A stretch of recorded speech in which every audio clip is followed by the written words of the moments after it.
estallidos que tienen que ver con Ecuador. Ya son 10 días de manifestaciones y también de enfrentamientos entre manifestantes y la policía en uno de los nuevos estallidos social que está viviendo la nación sudamericana. Recordemos que este país ya se había visto involucrado por otras movilizaciones, sobre todo de comunidades indígenas que exigen mayores reformas, sobre todo económicas, al presidente Guillermo Lasso. Queremos conversar sobre este tema tan importante para la región y para eso tomamos contacto con el politólogo y docente de la Universidad Católica de Ecuador, Pablo Medina, que se encuentra justamente ahí en Quito. Pablo, muchas gracias por estar aquí con nosotros en Mundo Plus.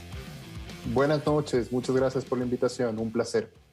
Muchas gracias. Pablo, bueno, inmediatamente hay que hacer un paralelo, ¿no? Hace algunos años atrás, el año 2019, ya se había visto un estallido social bastante grande en Ecuador, donde también las comunidades indígenas estaban pidiendo al entonces gobierno de Lenín Moreno mayor ayuda, mayor protección, mayor ingresos en cuanto a economía y también mayor protección social.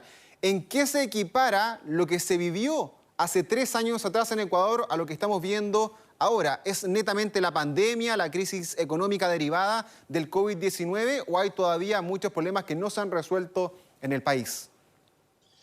Yo creo que en efecto se trata de una continuación del estallido social del 2019. En 2019, el entonces presidente Lenín Moreno se comprometió en algunos puntos con la comunidad indígena, con el movimiento indígena, y claro, luego con el advenimiento de la pandemia, muchos de esos compromisos no se llegaron a cumplir o se cumplieron parcialmente.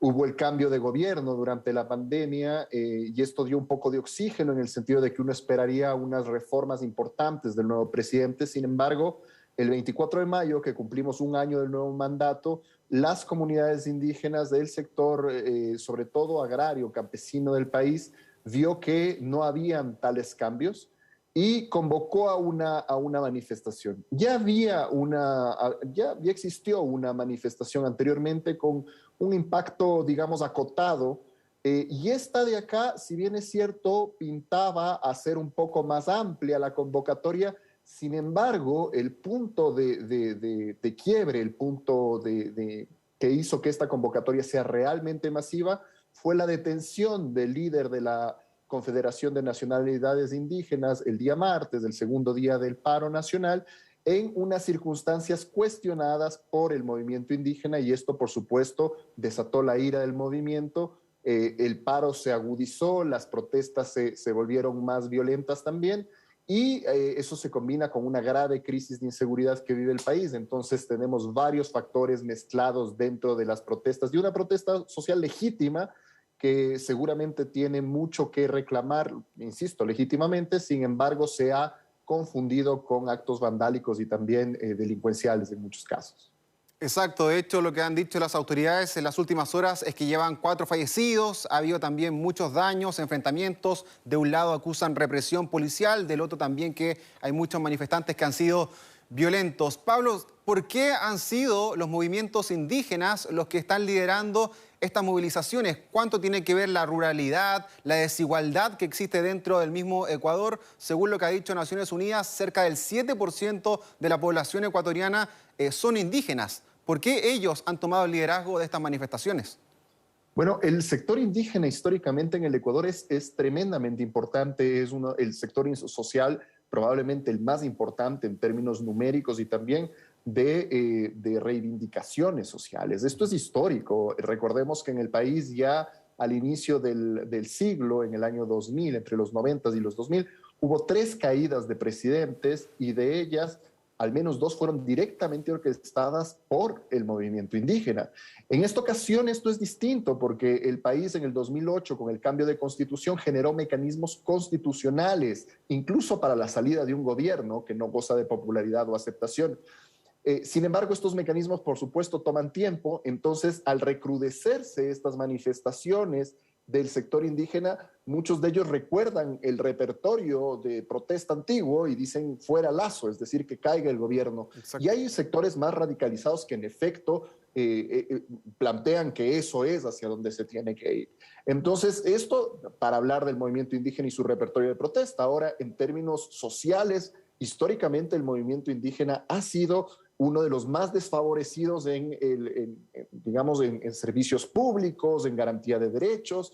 Entonces hay un reclamo histórico, hay una reivindicación histórica que a partir de los años 80, cuando se forma la CONAIE, la Confederación de Nacionalidades Indígenas, los ha convertido en un interdictor importantísimo del gobierno y un sector social de reclamo y de protesta muy importante también cuando las condiciones en el país empeoran. El Ecuador atraviesa una crisis y siempre que el Ecuador atraviesa una crisis económica, los más desfavorecidos son los sectores rurales, en particular los campesinos y los indígenas.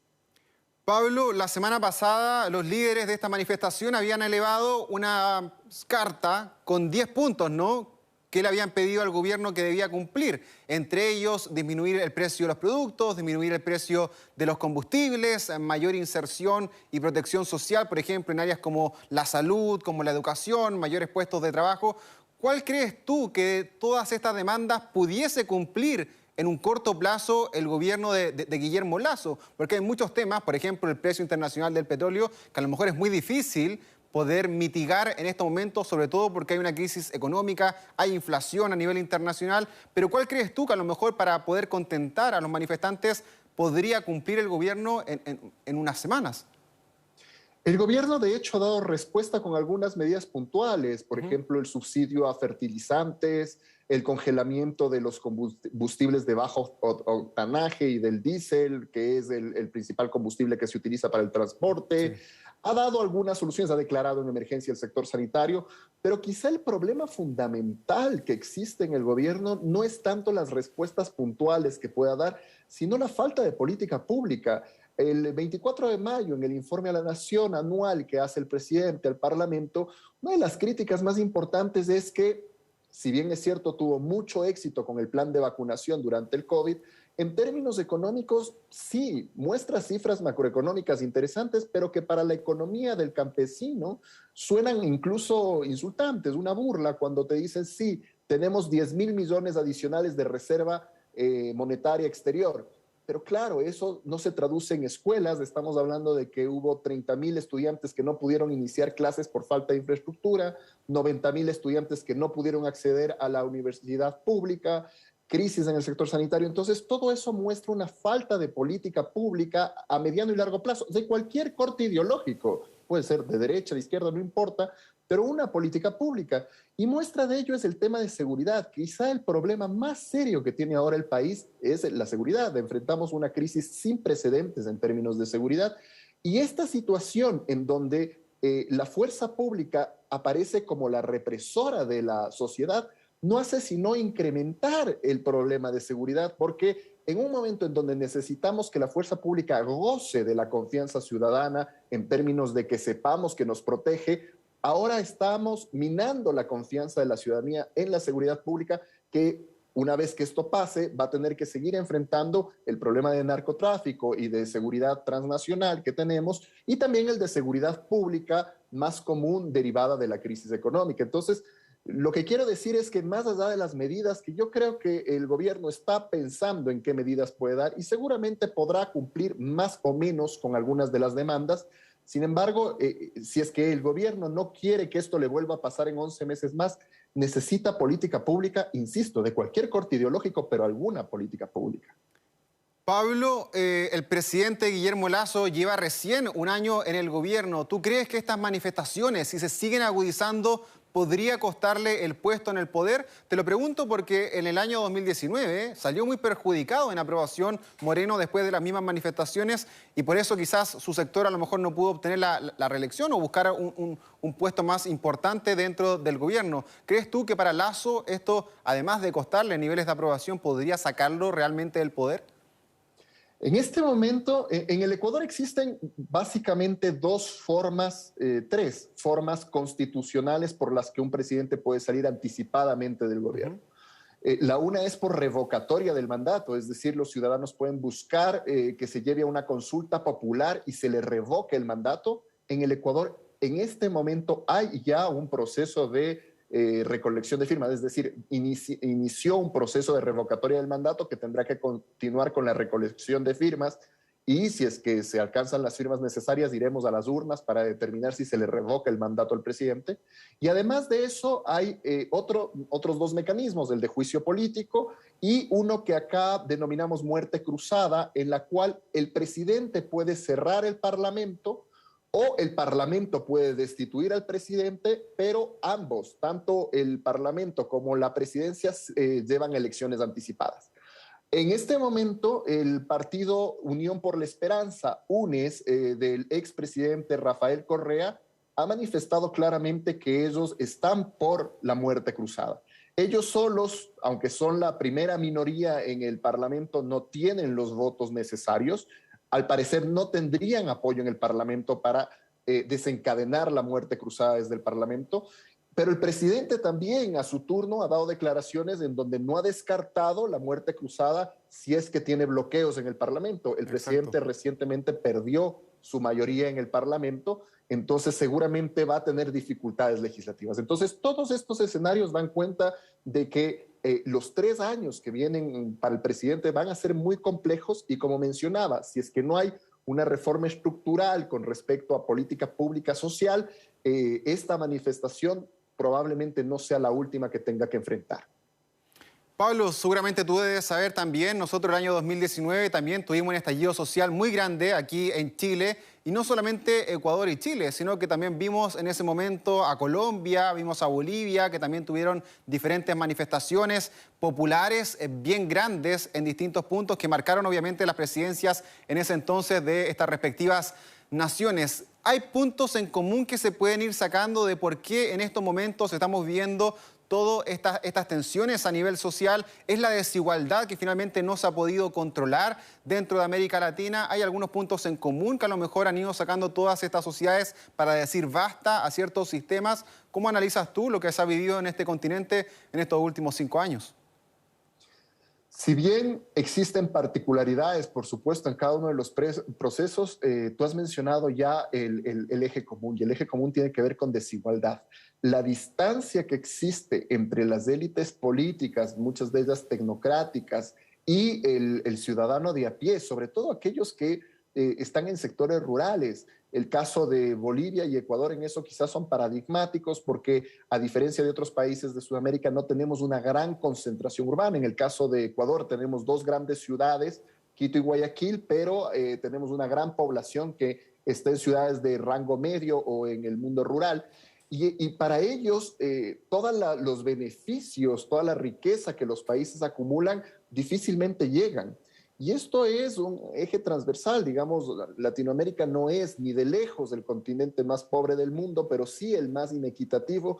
Y yo creo que eso despierta a reclamos legítimos. El problema es que la forma de administrar estos reclamos, que por ejemplo en el Ecuador en esta ocasión ha sido desde una perspectiva de táctica policial y militar, no hacen sino exacerbar aún más los ánimos, deslegitimar a los líderes de esas protestas sociales y quizá ustedes conocen mejor que yo y me corregirán si me equivoco, pero lo que pasó en Chile fue un poco eso, es decir, llegó un momento en donde ya ni siquiera hay con quién negociar porque es la masa de personas en descontento la que reclama y el gobierno ya no tiene con quién negociar.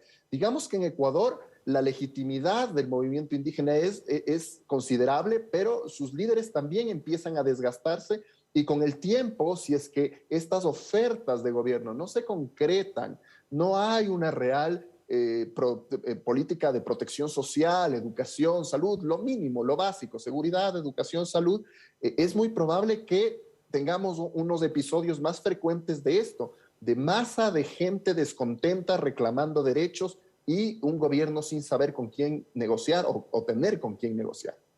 Claro, en este caso, por lo menos, el gran interlocutor está siendo la Confederación de Nacionalidades Indígenas en Ecuador, pero obviamente se han sumado distintos grupos, no solamente indígenas, sino que también de la sociedad civil, que también tienen sus demandas legítimas. Por último, Pablo, te consulto, ¿cuál crees tú que pudiese ser el desenlace en los próximos días de todas estas manifestaciones? Sé que no tenemos una bola de cristal, quizás no se puede comparar con lo que sucedió el año 2019, si bien es una continuación, como tú bien decías, de lo que ha ido ocurriendo, pero ¿cómo tú avisoras estas próximas semanas? ¿Va a llegar finalmente un acuerdo? ¿Se van a intensificar estas manifestaciones? ¿Va a terminar finalmente con alguna medida importante por parte del gobierno? ¿Cómo lo ves tú? Han habido guiños hacia el acercamiento. De hecho, incluso el día de ayer se decía que la Confederación de Nacionalidades Indígenas estaba dispuesta a negociar. Sin embargo, se anunció el lamentable fallecimiento de uno de sus miembros durante una protesta en una ciudad de la Amazonía, en el Puyo, y eso detuvo las negociaciones y eso hizo que una de las condiciones para poder entrar en diálogo de la Confederación de Nacionalidades Indígenas sea justamente la desmilitarización. El gobierno se ha negado a desmilitarizar y de hecho hay un componente de represión importante. Sin embargo, hoy día la CONAIE ha enviado una carta y el ministro de Gobierno se ha pronunciado en el sentido de que le están analizando. Sabemos también que hay una presión y una solicitud, incluso a nivel internacional, de llegar al diálogo. Se ha pronunciado la OEA, varias embajadas, Naciones Unidas. Entonces, en ese sentido, y también, también un tema de logística, sostener una protesta de largo plazo para el movimiento indígena en Quito también resulta complicado, primero porque no están en sus ciudades, entonces necesitan sostenerse, y en esta ocasión, por crisis de seguridad o por la estrategia de militarización del gobierno, pero no han recibido el mismo apoyo ciudadano que recibieron en 2019, cuando había muchas más donaciones, etcétera, para sostener la protesta. Entonces, estas condiciones hacen que de alguna forma, por necesidad, se parecería que tienen que sentarse a negociar. Esperaríamos que esta semana se concrete, insisto, ojalá y no hayan hechos de por medio que nublen esto. Yo creo que la semana pasada esto pudo haber sido mucho más manejable si no hubiera existido la detención del líder de la CONAIE en condiciones cuestionables, y además de eso la militarización que también ha generado la militarización y la toma de espacios en los que tradicionalmente cuando llegaban los indígenas a Quito se ubicaban. La Casa de la Cultura y el Parque del Arbolito en la capital históricamente han sido los lugares a donde llegan. Esta vez el gobierno decidió militarizar esos lugares, de hecho hacer centro de operaciones militares esos lugares. Entonces eso, desde un punto de vista simbólico, aunque también estratégico evidentemente, ha generado descontento. Si es que no hay escalada en estos gestos del gobierno, yo creo que podrían avanzar, esperemos, estos días que quedan de la semana hacia un diálogo y ojalá ciertas resoluciones que yo creo otra vez que van a quedar muy, muy provisionales, es decir, se necesita una gestión importante del gobierno para que la estabilidad se vuelva más sostenible. Estaremos muy pendientes de este tema tan importante para la región. Pablo Medina, académico de la Universidad Católica de Ecuador, un abrazo grande hasta Quito, que estén muy bien. Muchas gracias, ustedes también, un placer. Chao, chao.